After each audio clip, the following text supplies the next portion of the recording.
वंचित बहुजन आघाडीच्या आजच्या या पत्रकार परिषदेमध्ये उपस्थित असलेल्या सर्व पत्रकार बंधू भगिनींचं मी स्वागत करतो। आजच्या या पत्रकार परिषदेला पक्षाचे राष्ट्रीय अध्यक्ष ॲडव्होकेट बाळासाहेब आंबेडकर हे संबोधित करणार आहेत आणि सोबतच पक्षाच्या प्रदेशाध्यक्ष रेखाताई ठाकूर या पत्रकार परिषदेला उपस्थित आहेत। मी बाळासाहेबांना विनंती करतो की आपण पत्रकार परिषदेला संबोधित करा।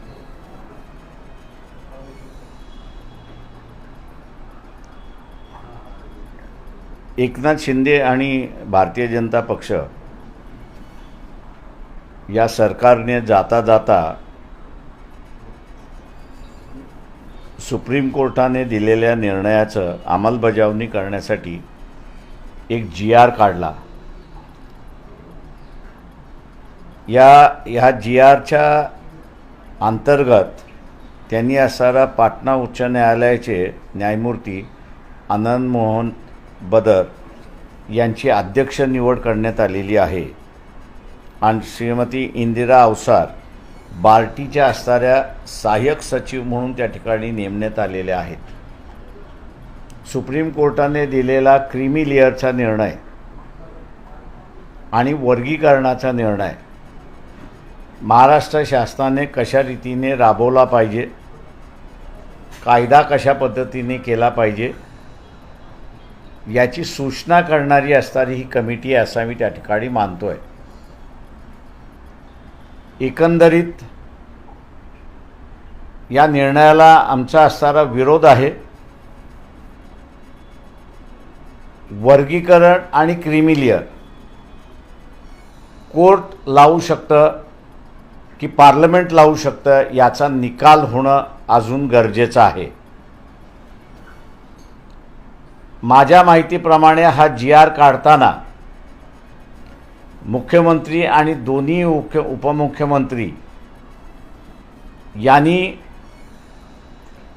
काँग्रेस पक्षाशी, राष्ट्रवादी पक्षाशी आणि उद्धव ठाकरे सेना यांच्याशी सल्लामसलत केला आणि सल्लामसलत केल्यानंतर त्यांचा होकार आल्यानंतर हा GR काढला अशी परिस्थिती आहे। याचा अर्थ आहे की इथले राजकीय पक्ष SC STचं आरक्षण जे आहे हे निकामी झालं पाहिजे असं त्या ठिकाणी पाहत आहेत। कोर्टाच्या निकालामध्ये क्रीमी लेअरची व्याख्यासुद्धा त्या ठिकाणी करण्यात आलेली आहे आणि ती म्हणजे एका कुटुंबाने आरक्षणाचा फायदा घेतला तर तो क्रीमी लेअरमध्ये येतो आणि एकदा का तो क्रीमी लेअरमध्ये आला तर त्याला यापुढे आरक्षण मिळणार नाही अशी असणारी परिस्थिती आहे। वस्तुस्थिती अशी बघितली तर ज्युडिशरीमधले आकडे आपण असं पाहिले तर आदिवासी समूह म्हणजे SC समूह हा फक्त 1.7% एवढाच रिप्रेझेंटेशन आहे, जिथे 7.5% रिप्रेझेंटेशन पाहिजे होतं त्या ठिकाणी फक्त आत्तापर्यंत 70 वर्षामध्ये 1.70% आरक्षण आहे। याचा अर्थ आता हे जे 1.7% कुटुंब आरक्षणाचा लाभ घेतलाय ज्युडिशरीमध्ये आहेत त्याच्यामुळे ते बाद होणार अशी असणारी परिस्थिती आहे। हा निर्णय आम्ही असा मानतोय की इथली वर्चस्ववादी जी व्यवस्था आहे, मनुवादी जी व्यवस्था आहे, तिला पुन्हा गुलामीचं असणारं राज्य जे आणायचं आहे त्यांनी हा टाकलेला डाव आहे असा मी त्या ठिकाणी मानतोय। जाता जाता आपला मतदार कशा रीतीने वाढेल या दृष्टीने हा GR आम्ही असं त्या ठिकाणी पाहतोय। इलेक्शनमध्ये हा GR आणि ही आरक्षण हा मुद्दा त्या ठिकाणी राहणार। मेजॉरिटी कोणाला मिळणार नाही अशी असणारी परिस्थिती आहे आणि म्हणून उद्याच्या कालावधीमध्ये नवं सरकार ज्यावेळेस येईल,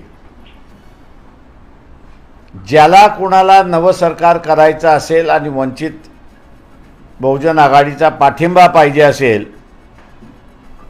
तर आम्हाला या GRच्या संदर्भात आणि क्रीमी लेअरच्या संदर्भात अटी त्या ठिकाणी घालाव्या लागतील.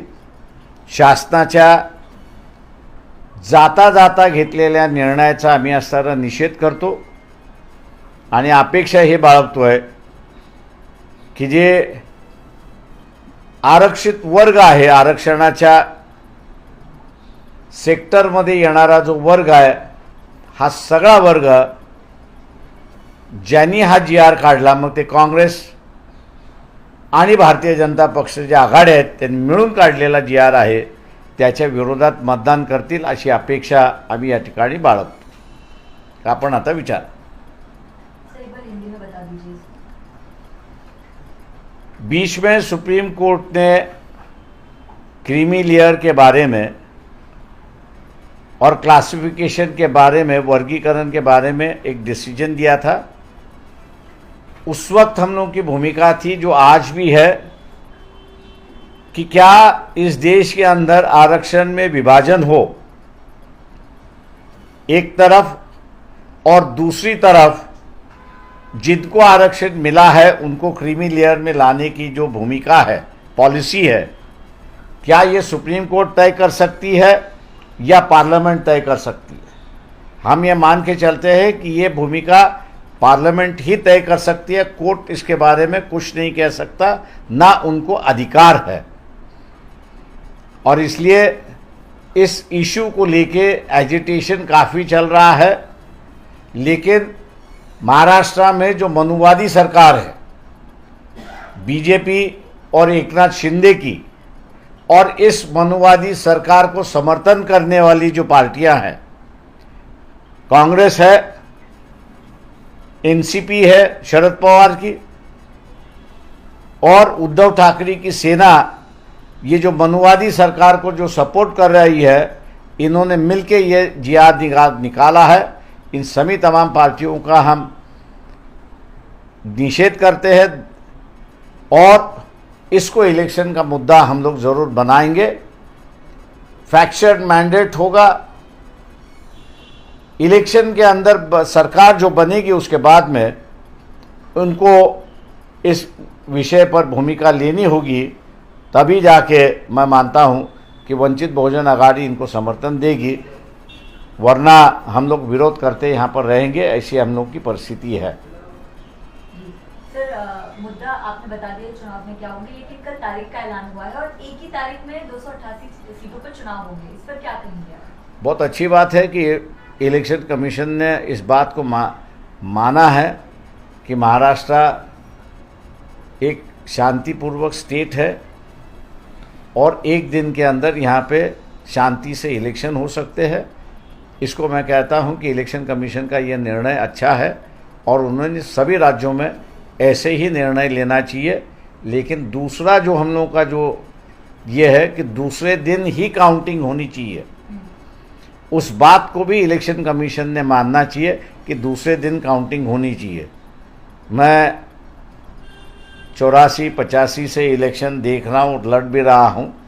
जब बैलेट पे होता था तो काउंटिंग दूसरे दिन ही शुरुआत होती थी, सुबह 8-7 बजे ही. मेरे ख्याल से अब तो EVM है, तो EVM की काउंटिंग तुरंत हो सकती है. और इलेक्शन कमीशन को हम लोग लिखने भी जा रहे हैं कि भैया काउंटिंग जो है वो आप दूसरे दिन ही शुरुआत करो, ताकि हरियाणा की तरह जो एलिगेशंस हुए वो एलिगेशंस मेरे ख्याल से ना हो. इसकी भी दखल जो है इलेक्शन कमीशन को लेना चाहिए, ऐसा मैं मानता हूँ. एक सवाल ले लेती हूँ. अम्बेडकर जी, पिछड़ा वर्ग जो होता है वो आपका ज्यादातर वोटर है, ऐसे में उसमें सेम लगाने की कोशिश बीजेपी की तरफ से दिखाई दे रही है. सोशल इंजीनियरिंग पैटर्न जो हरियाणा में उन्होंने लगाया वो महाराष्ट्र में ट्राई कर रहे हैं. किरण रिजिजू खासतौर पर जो बौद्ध लोग हैं, बौद्ध समाज हैं, उनसे मिल रहे हैं, तो कहीं ना कहीं देख रहे हैं कि उनकी पूरी ताकत. देखिए, सवाल ये है यहाँ पर कि एक डिसीजन जो जिसकी चर्चा नहीं हुई, एक 7-8 दिन पहले आया है सुप्रीम कोर्ट का जजमेंट आया है लोकल बॉडीज़ के इलेक्शंस को लेके, और उन्होंने ये कहा है कि तुरंत लोकल बॉडीज़ के इलेक्शन होने चाहिए, लेकिन ये इलेक्शन लेते समय ओबीसी का आरक्षण नहीं होना चाहिए, जिसको उन्होंने पहले ही रोक लगाई है। ओबीसी के अंदर एक डर पैदा है कि ये तमाम पार्टियां कांग्रेस अलायंस और बीजेपी अलायंस, जिसको मराठी में हम लोग मराठा खानावळ कहते हैं, ये मराठा खानावळ है, इनका एक ही लक्ष्य है कि ओबीसी का आरक्षण ख़त्म किया जाए, उसको रोक लगाया जाए, ऐसी उनकी भूमिका है। और विधानसभा के चुनाव के बाद जो भूमिका सुप्रीम कोर्ट में ली है, वो भूमिका विधानसभा के बाद असेंबली लेगी, ऐसा डर है। तो इसलिए एससी, एसटी और ओबीसी ये आरक्षण के मुद्दे पर लड़ेंगे, ऐसा मुझे लगता है, और वो सबसे बड़ा इशू होगा। ये अगर कितना भी कहे कि लुभाने की कोशिश की, लेकिन जरांगे पाटिल की जो मांग है कि मराठों को ओबीसी के कोटे में से आरक्षण मिलना चाहिए, इस पर वंचित बहुजन आघाड़ी के अलावा किसी ने भूमिका नहीं ली है। और ये मराठा लीडरशिप होने की वजह से अब इनको जो है मराठा खानावळ करके पहचाना जा रहा है गांव देहात में, इसलिए ओबीसी उनको वोट देगा ऐसा मुझे नहीं लगता है।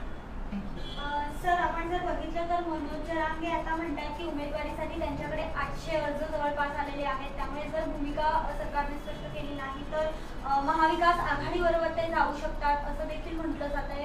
या संदर्भात काय? हे आमचं म्हणणं असं आहे की जरांगे पाटील यांनी 800 अर्ज आलेले आहेत, फार चांगली गोष्ट आहे। त्याच्यापैकी त्यांनी असं तर 288 उमेदवार निवडावीत आणि त्यांना इलेक्शनमध्ये उतरावं, त्यांनी इलेक्शन लढावं। सर, दुसरा प्रश्न आहे की विधानसभेचं विपुल वाजलंय। आता मनसेनी सुरुवातीला एकला चलोचा नारा दिला, आता जर आपण बघितलं तर काही सीट्सवर महायुती बरोबर ते समेट करू शकतात अशी चर्चा सध्या सुरू झालेली आहे। मला वाटतं जरतरच्या याच्यावरती मी उत्तर देत नाही।